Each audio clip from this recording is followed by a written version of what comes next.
je voudrais appeler mon camarade, notre frère,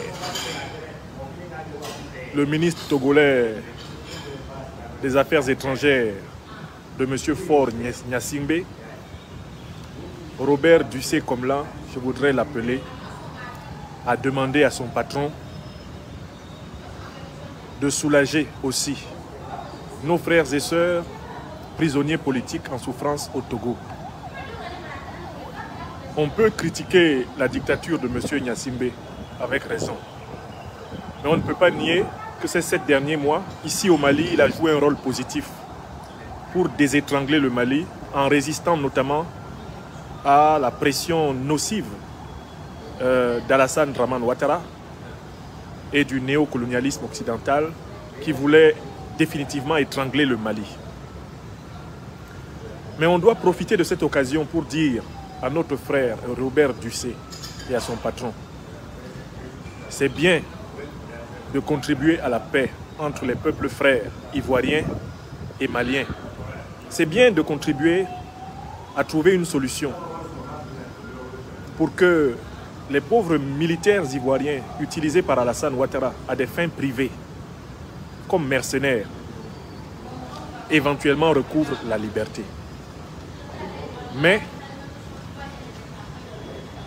les mercenaires ivoiriens qui sont aujourd'hui incarcérés au Mali sont davantage en faute que les citoyens togolais qui sont aujourd'hui et depuis plusieurs années, pour certains, incarcérés pour avoir simplement exercé leur liberté constitutionnelle. Donc je voudrais prier mon frère, mon camarade de fac, avec qui pendant 2 à 3 ans, nous avons arpenté les bancs d'Abidjan, de demander à son patron de libérer les prisonniers politiques au Togo, au moment où il est en train d'aider à faire libérer les mercenaires d'Alassane Dramane Ouattara au Mali. C'est le meilleur moment pour lui demander d'être lui-même un exemple en libérant nos frères. Je pense notamment, entre autres, à Jean-Paul Omolou. Jean-Paul Omolou qui est en prison pour avoir exercé simplement les libertés constitutionnelles. L'opposition. L'opposition n'est pas un crime en Afrique. Ne pas être d'accord avec le pouvoir, ce n'est pas un crime en Afrique.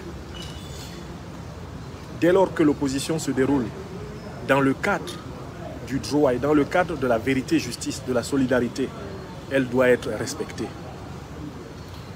Donc, je voudrais profiter de la nouvelle initiative prise par le régime togolais pour faciliter les relations entre les régimes ivoiriens et maliens pour leur demander, et c'est une doléance, je n'ai aucun pouvoir particulier sur le régime togolais. Je ne parle ici qu'au nom de la fraternité morale qui me lie à mon frère Robert Dussé. Robert demande à Faure de libérer les enfants des gens. Eux, ils n'ont même pas transporté des armes. Ils ne sont pas entrés dans un pays avec des armes, comme les mercenaires de Wagner. Robert, si tu peux t'investir pour les mercenaires de Wagner, tu peux aussi t'investir pour dire à ton patron, libérons les Togolais. C'est mon message aujourd'hui à celui que j'espère pouvoir toujours appeler mon ami. Car nous le fûmes et aucun conflit personnel ne nous oppose, si ce ne sont des différences politiques. J'ai toujours dit aux gens, un peu partout à travers l'Afrique, il ne faut pas confondre les désaccords politiques avec les désaccords personnels. Malheureusement, en Afrique, on confond toujours les deux.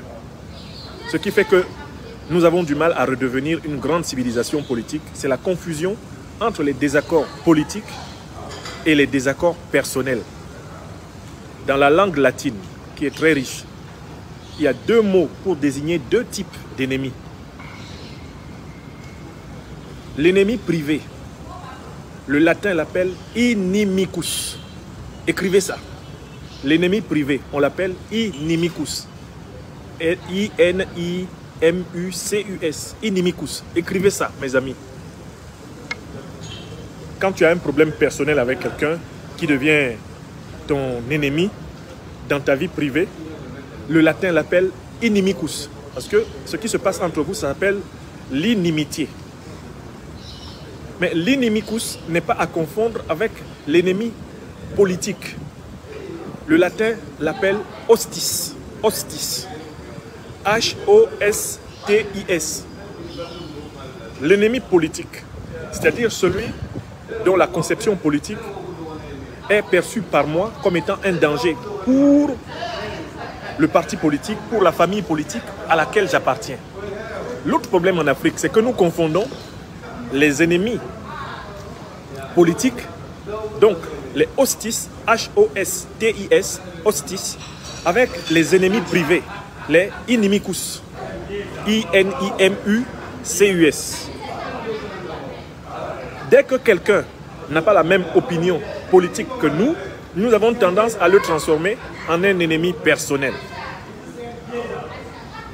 Or, en fait, on peut tout à fait être l'ami à titre privé de quelqu'un et son adversaire, et même son ennemi à titre politique. L'amitié privée et l'amitié politique ne sont pas forcément compatibles. Il peut y avoir amitié privée et inimitié politique. Dans une grande civilisation politique, j'entends, pas dans les infra-civilisations ou dans la barbarie. Voilà pourquoi je conserve pour mon vieux camarade Robert Dussé-Comlan l'estime et l'amitié et la fraternité du camarade d'université qu'il fut pour moi, que je fus pour lui. Et il se souvient que nous eûmes des relations d'estime fraternelle, de considération mutuelle et même d'admiration réciproque. Au nom de cela, à titre personnel, je peux lui demander de ne pas cautionner que l'on défende des gens qui sont des mercenaires pour en réalité la paix entre les nations. Ça, c'est une noble intention. Mais que des gens qui, dans le cadre de l'exercice de leur liberté constitutionnelle de citoyens, ont été privés de leurs droits, eux, on ne les défend pas. C'est comme si on les traitait comme étant des inimicus, alors qu'ils sont seulement des hostis. L'hostilité politique est régie par la loi, elle est régie par le droit. On n'a pas le droit d'exercer l'hostilité politique au-delà de la loi, au-delà du droit, par la fraude électorale, par la violation des constitutions. On brise les conditions de l'hostilité politique normale. Et par là, on se comporte avec les adversaires politiques comme s'ils étaient des ennemis personnels. C'est très dangereux. C'est très dangereux. Voilà pourquoi je réitère mon message à mon camarade, à mon frère, à mon ami de longue date, le ministre Robert Dussé-Comlan, afin qu'il fasse médiation aussi auprès du président togolais, son patron, le président togolais de facto, son patron, pour obtenir que nos frères prisonniers politiques au Togo bénéficient aussi de l'air frais et du soleil éclatant de la liberté. Voilà le message que je voulais. Franklin Nyamsiwa Cameroun, depuis Bamako, passer pour le peuple togolais, pour les prisonniers politiques togolais, pour nos frères et sœurs togolais en souffrance, qui méritent aussi qu'on ait pitié d'eux. Et j'en profite pour solliciter aussi notre formidable président du Mali, le président Assimi Goïta, pour qu'il demande pardon pour les prisonniers politiques togolais, qui sont nos frères, et qui seront contents que notre président au Mali, Assimi Goïta, ait aussi aidé à ce qu'au Togo, on respire. Si j'ai la chance, lors de ce séjour, de le rencontrer, je vous promets que je vais le supplier de parler à fort son frère, pour que nos frères au Togo soient aussi libérés. Voilà à quoi sert un intellectuel africain au service des peuples africains.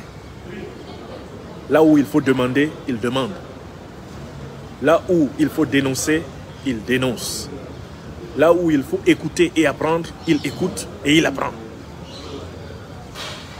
Robert Dussé, demandez à votre patron, Faure Gnassingbé, de bien vouloir libérer Oumolou et ses compagnons. Et nous serons contents. Et tout ceci mettra un baume de joie, un baume de bonheur dans toute l'Afrique de l'Ouest. Alassane Ouattara, lui-même détient des prisonniers politiques. Ce serait bien de lui demander de les libérer. Notre frère Soul Toussoul est dans ses mains. Notre frère Jean-Baptiste Kwame, notre frère Abdoulaye Fofana, notre frère Kone Ardiouma est entre ses mains. Ils sont nombreux entre ses mains. Qu'il les libère aussi. Que l'Afrique de l'Ouest respire. Que le Mali soit une source de bénédiction pour toute l'Afrique de l'Ouest. Que la droiture, le courage, la bravoure, l'amour du peuple qui caractérise les autorités maliennes inspire enfin la sous-région et le continent africain. Arrêtons de faire souffrir nos peuples pour faire plaisir à des puissances impériales et à nos gonades. Que le peuple togolais soit béni. Que nos frères prisonniers politiques au Togo soient bénis. Encouragés par ce message d'appel à une médiation pour eux aussi, parce que ce sont des personnes. Comme on dit dans ma langue bassa, Yagbo Bayebo. Eux aussi, ils sont des gens qui se penchent sur le peuple togolais, qui se penchent sur ces prisonniers, comme on se penche sur les mercenaires de Ouattara. Qui les aide? Qui peut aider les pauvres Togolais en souffrance? Eh bien, je les aide par ma parole de vérité et de justice, ma parole mahatique. Ainsi soit-il. Ainsi soit-il. Ainsi soit-il. Et merci de partager ce message. Oui, tu as raison. Sans oublier tous les prisonniers politiques depuis 2011. Depuis 2011, tous les prisonniers politiques depuis 2011 en Côte d'Ivoire. Qui va parler pour eux? Qui va faire une médiation pour que Ouattara les libère? Pourquoi Faure Gnassingbé ne dit pas à Ouattara de libérer les prisonniers en Côte d'Ivoire? C'est les mercenaires de Ouattara qu'on cherche à libérer au Mali. Mais et les prisonniers politiques qui sont en Côte d'Ivoire? Quel chef d'État va se lever pour dire à Ouattara libère? Bon, parce que eux tous ont des prisonniers politiques. Personne ne peut donner de conseil à son camarade. Donc libérez-les tous. Si on peut faire des médiations pour des mercenaires, on doit surtout faire des médiations pour les prisonniers politiques. Les prisonniers politiques méritent plus de mobilisation que les mercenaires. Oui ou non? Que Dieu bénisse l'Afrique. Eh bien, je me mets en route. Je me mets en route pour l'ORTM, pour un message de solidarité, de fraternité, d'amitié entre les peuples africains et de soutien au peuple malien. Le grand peuple africain du Mali, la capitale de l'Afrique. Merci.